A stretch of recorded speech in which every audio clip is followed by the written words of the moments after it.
Good afternoon. Awesome. Welcome to Suffolk.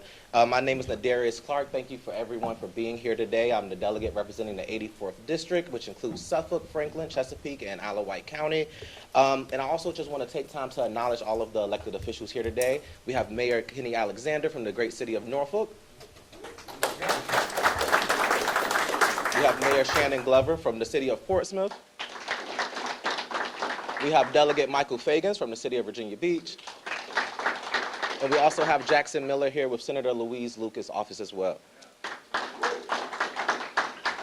Awesome. Well, here in Suffolk, we need partners in Richmond who are equally serious about growing Virginia's economy and helping Virginia succeed. And that leader is no other than Abigail Spanberger. She is the only candidate who's taking everyday challenges facing Virginia's economy, the only candidate with a real plan to create good-paying jobs, attracting new investments, and supporting Virginia's businesses. This year, I was so happy that my bill, HB 2179, passed, which was signed into law, allowing double distressed localities, such as Suffolk and the city of Franklin, to now be able to qualify for the Virginia Investment Performance Grants, which will help to attract businesses and encourage growth by having funds to help pay for the prevailing wage of projects. I'm also proud that we secured in the state budget $750,000 to support the Workforce Trade and Innovation Center in downtown Suffolk, and this center is partnered between the city of Suffolk and Paul D. Camp Community College with the aim to strengthen the talent pipeline of maritime, infrastructure, logistical, and warehouse workers and other skilled trade development industries. But we know that this Trump administration and the Republicans in Washington is driving up costs, and Abigail will actually work for Virginia to make it more affordable and to help local businesses drive. I'm so proud that over the last budget biennium, that we was able to pass record investments, investing in our community, Virginia Community College systems to make sure we are preparing our workforce of the future. So that includes supporting institutions like Tidewater Community College, which we are preparing students to succeed in the workforce. And now I'm excited to introduce one of the leaders from TCC, the Vice President, Mr. Art Hall.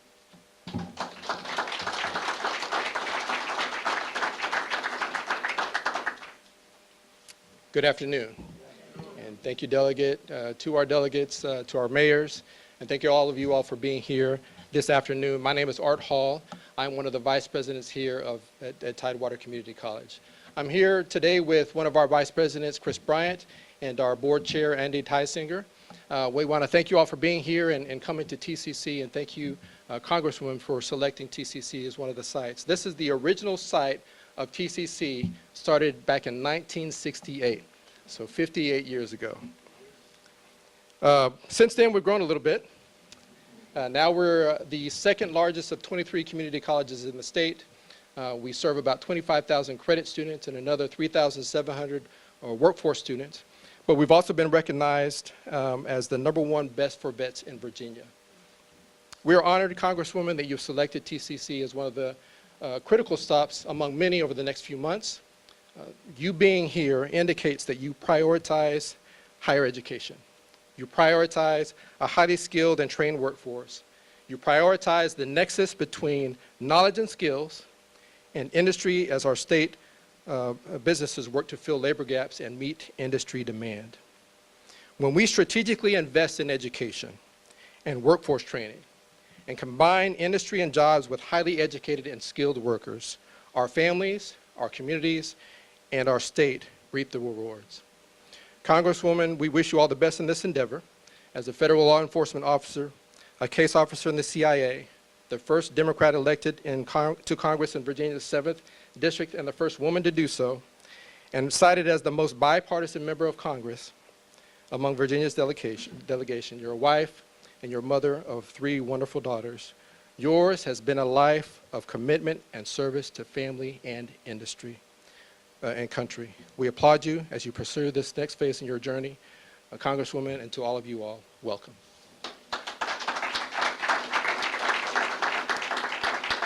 And I'll ask Bert Dodson to come up next.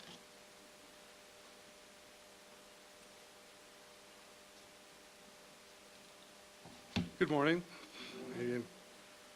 Thank you for that introduction. My name is Bert Dodson Jr. I'm the president and CEO of Dodson Pest Control. We're based in Lynchburg. I'm proud to be part of a family-owned company that has operated in the Commonwealth since 1944. The future of Virginia's economy has been important to my family for generations. Actually, my father was 18 years old, and one of my uncles, his brother, came back from the war in 1944 as a merchant mariner, and they formed our company. My mother, my two sisters, myself, owners now, so I know how to work for a number of women, okay, no doubt. Like so many business leaders in Virginia, I recognize that right now, in 2025, we are in a moment of significant uncertainty, particularly because of the decisions being made in Washington. We are seeing tariffs drive costs up for companies and consumers. We're seeing politicians in Washington not doing anything to lower costs at home for our employees. But I've spoken with Abigail Spanberger. She gets it. She understands the challenges facing the Commonwealth of Virginia, and she actually wants to address problems, not just to talk about them. That is the kind of energy we need if Virginia is going to succeed. Our business is one of the largest family-owned pest control companies in the entire industry in the United States. We have offices in 6 different states. I would say this: we care about the well-being and financial security of each and every one of our team members and their families. Abigail Spanberger is a leader who also believes in doing what is right. And she knows the right thing to do is to focus on creating jobs, making Virginia a more affordable place for families, and preparing the next generations of Virginians for success in their careers. Abigail believes in building an economy where every Virginian can earn a good living, take care of their families, and know they will have a secure retirement. Abigail also wants to build an economy where companies, like my family's company, know that the next generation of Virginians is prepared to fit into the workplace and fill the vacancies and bring their talents to their jobs. That is why I am glad to see her talking today about the importance of investing in workforce training, programs, and apprenticeships, solid programs that puts Virginia's youth on a solid path to succeed. We have seen 2 different approaches during this coming election.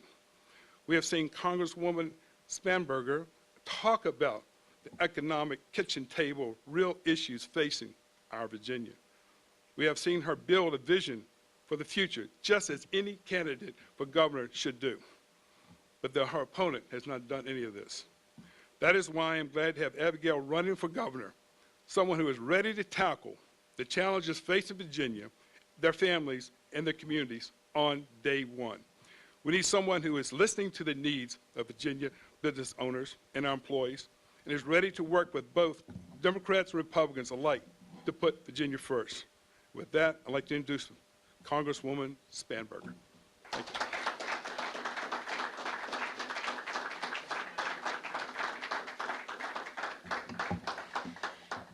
Good afternoon.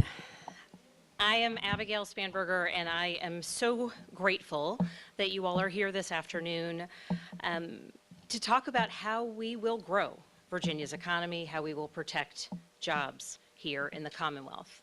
I want to thank Delegate Clark for welcoming us to the 757, and thank you for all that you do to work on behalf of the next generation of Virginians. Bert, thank you for being here, and thank you for spending the afternoon with us as we talk about the path forward to strengthen Virginia's economy. Thank you to Vice President Hall for having us here at Tidewater Community College, and thank you for your commitment to helping Virginians get on the career path that is right for them and that leads them to success. I have been campaigning across the state and meeting with Virginians for many months. And since launching my campaign for governor, I have listened to the priorities of business owners, business leaders, workers, families, people across Virginia to hear their priorities. And their priorities in every part of Virginia really center around the same things: increasing opportunities for themselves, for their children, and for their communities. But to do that, to grow Virginia's economy and to connect workers with new opportunities, Virginians first need to actually be able to afford to live in our Commonwealth. And over the last few months, I've announced several key priorities focused on lowering costs. We're calling it our Affordable Virginia Plan, and in Mechanicsville, I rolled out my plan to lower the cost of healthcare and prescription drugs. And in Sandston, I rolled out my plan to lower housing costs for Virginia families and for first-time buyers and renters. And in Norfolk, I rolled out my plan to lower Virginians' energy bills. Making Virginia more affordable for Virginia families is a top priority for me, and it's a top priority for so many of the Virginians who I have met across the Commonwealth. And we are living in a moment of uncertainty. Virginians are facing unprecedented attacks on their jobs, on our businesses, and on their financial futures. And right now, Virginia is on a path towards losing its competitive edge. And our statewide leaders, frankly, are cheering on some of the very policies that got us here. Just a couple weeks ago, Virginia dropped from our ranking as America's top state for business. And CNBC singled out one factor for that change in particular. One factor as the reason that Virginia has fallen from number one, the economic impact of DOGE on Virginia. So it's not hyperbole to say that Virginia's economy is under threat right now. And in the months since the Trump administration launched DOGE, I've been hearing from Virginians across the political spectrum who have lost their jobs, have left their jobs early, are worried that their jobs might be targeted next. And I've heard from local business owners and contractors, including across Hampton Roads, who are worried about their own financial futures because of the impact of DOGE on their friends, their neighbors, and their customers. A study from the University of Virginia projects that more than 32,000 Virginia jobs will be lost over the course of 2025, in large part because of DOGE. But DOGE isn't the only threat to Virginia that's coming out of Washington. When the administration's tariffs, which are a massive tax hike on Virginians, are raising prices and making it impossible for Virginia businesses to plan for a future, that's a real challenge on our economy.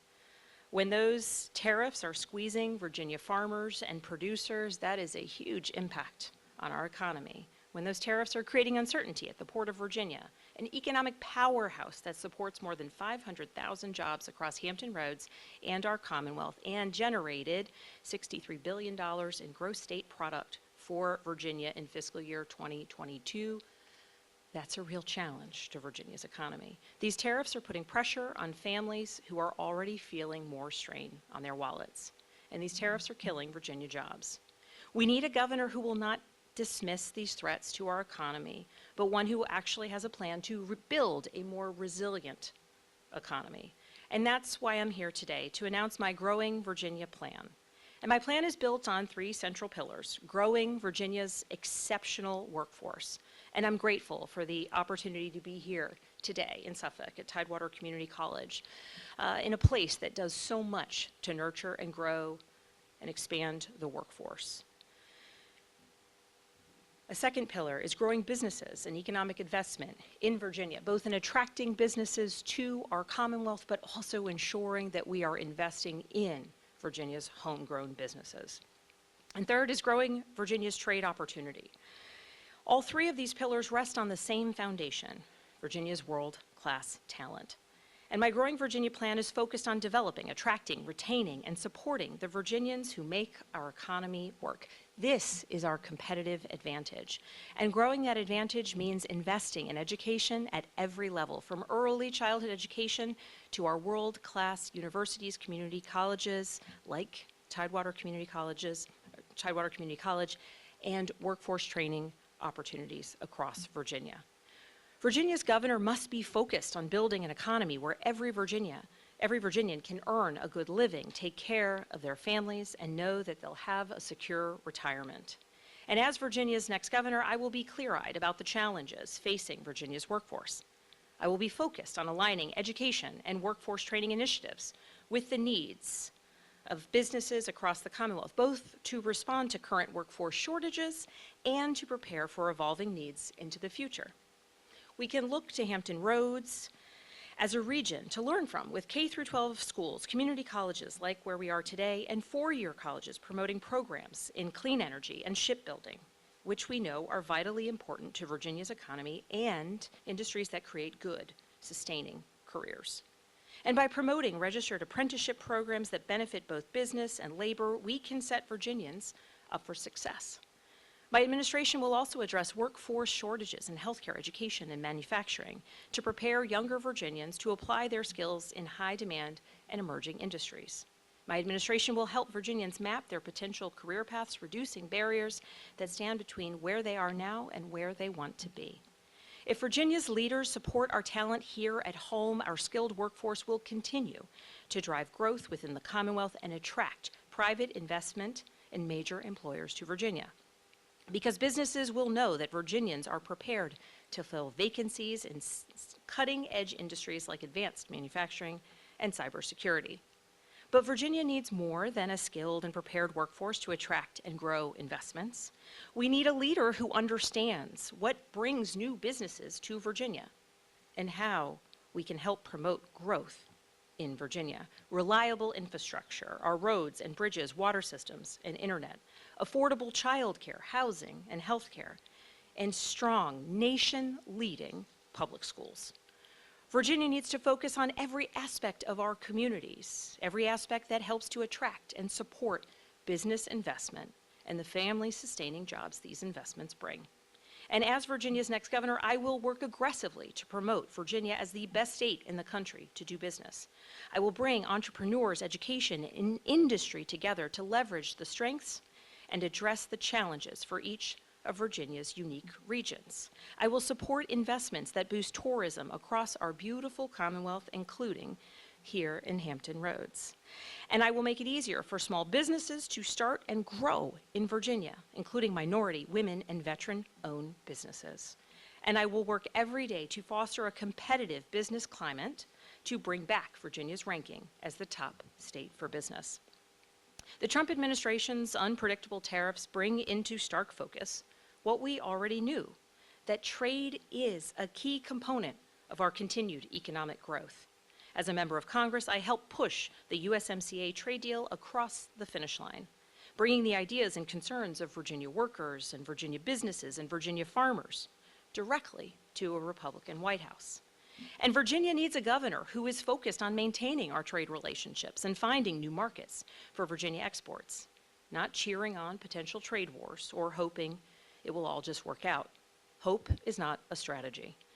And that's why, as Virginia's next governor, I will protect Virginia's producers amid uncertainty. I will support the Port of Virginia and the jobs it creates right here in Hampton Roads, as well as the industries it supports across the Commonwealth. I will support small business owners as they market and sell their products abroad. Nearly 90,000 Virginia jobs are directly dependent on exports, and far more jobs indirectly rely on trade with other countries. And when we grow trade opportunities, we're not just moving goods through our ports. We're exporting Virginia expertise and know-how around the world. After I graduated from the University of Virginia, I was fortunate to have the opportunity to earn my MBA. And in business school, you build a foundational understanding of the business environment in our day and age. You learn about balancing a budget, you learn about executive leadership skills for managing teams, and you learn about carefully crafting a specific plan and then executing it. And today I'm here in Suffolk laying out my Growing Virginia plan, and I promise you, we will get things done and we will put Virginia's economy first. Because investing in our talent is how we became a global leader in technology, defense, and advanced manufacturing. Increasing business investment is how we will continue to bring new, good-paying jobs to our Commonwealth. And growing trade opportunities, how we will continue to boost Virginia's economic growth in the decades to come. And come January, Virginia will have a governor who is laser-focused on lowering costs for Virginia families and building an economy that brings new opportunities to Virginia's workers, Virginia's businesses, Virginia's communities. Thank you very much for being here. And to all the business leaders in the room, thank you for all that you do. And thank you for joining me today.